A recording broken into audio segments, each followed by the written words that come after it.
Hey everyone, thanks for your support in 2024. We have a lot of cool stuff coming in 2025, and here are some of the things you can look forward to as we move into next year. In the lead up to The Mandalorian and Grogu in 2026, we'll be starting a full series rewatch of both The Mandalorian and The Book of Boba Fett on exploring hyperspace lanes beginning in October. You can also expect a rewatch of Andor, and we will have reviews of every episode of Andor and the rest of the Skeleton Crew as those come out. Josie will be returning as we continue to rank every Star Wars thing released ever. Reviews of every episode of every Marvel Disney Plus show, including Your Friendly Neighborhood Spider Man, The Eyes of Wakanda, Wonder Man, Ironheart, Daredevil Born Again, and Marvel Zombies, the day after each episode releases, will be available on Beware of Spoilers. We'll be having special event podcasts on 30-minute reviews for the Academy Awards, our 2024 year in review in early January, ranking all of Phase 5 of the MCU after Fantastic Four First Steps comes out, and our 10th anniversary special. Once we complete our rankings of all the Pokemon games on the backlog files, we'll be moving on to Kingdom Hearts and Final Fantasy. Over on the YouTube channel, you can join in for playthroughs of Mario and Luigi Superstar Saga, Pokemon White, Pokemon Mystery Dungeon Blue Rescue Team, Kingdom Hearts Chain of Memories, Kingdom Hearts Recoded, Mario Golf Toadstool Tour, Sonic Adventure 2, LEGO Racers 2, LEGO Star Wars The Complete Saga, and SpongeBob SquarePants Battle for Bikini Bottom. Want to keep on top of all the new things we have coming? Subscribe at mwpnews.com, subscribe on YouTube at youtube.com/@mwpnews, or subscribe to Beware of Spoilers, 30-minute reviews, exploring hyperspace lanes, and the backlog files on Spotify or wherever you get your podcasts. Again, thank you for your support.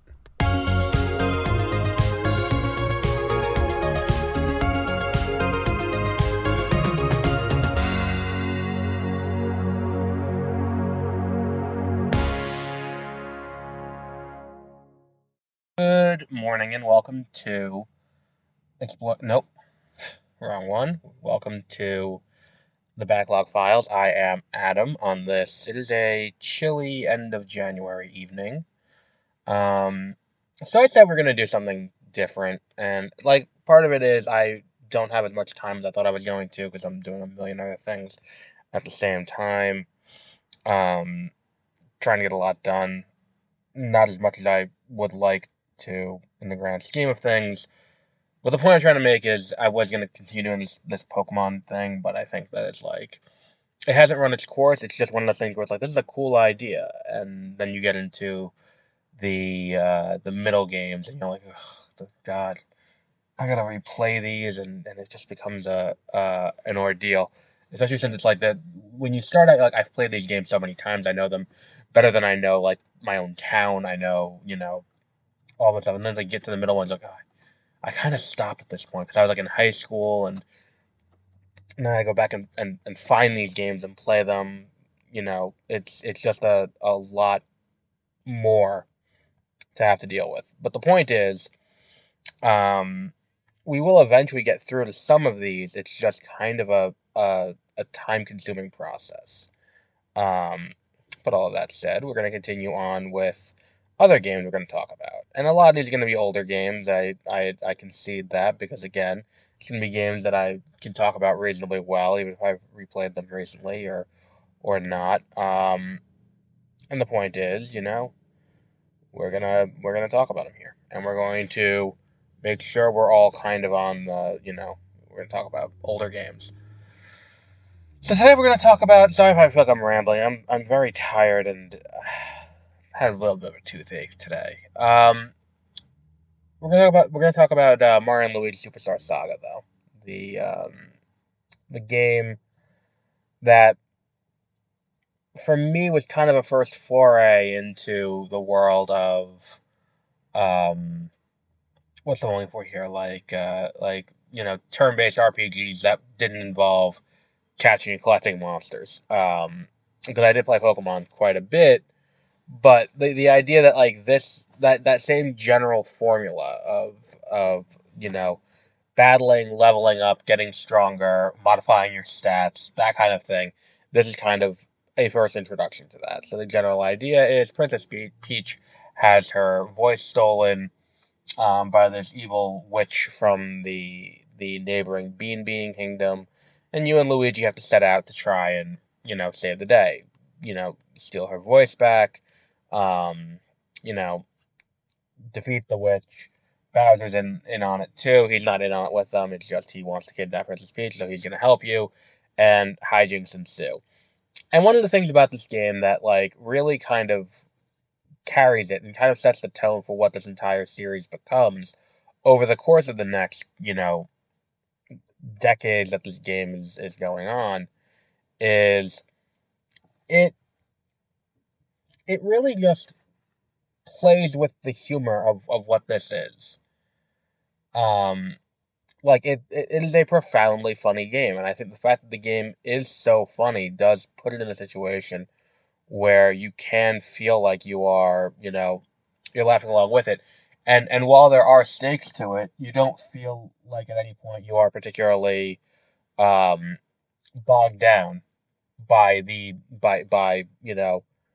emotional depth, so to speak. And I think that does a lot to really make the game click in a way that a lot of other games like this don't. Like, the comedy of Bowser, having his memory lost, and you having to go, and forgetting who he is and why he's there. So he becomes the apprentice to this thief, is a great moment. Having to, go through this, you have to go to the woods to get a what's it called, to get uh a type of cola that you can use to get a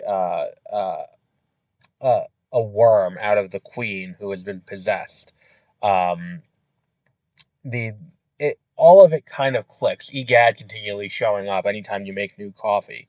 um, these are all things that do a great job of kind of laying out that this world is serious, but at the same time, it's not afraid to poke fun at itself at some of the more ridiculous aspects. It all does kind of click in a really good and fun way.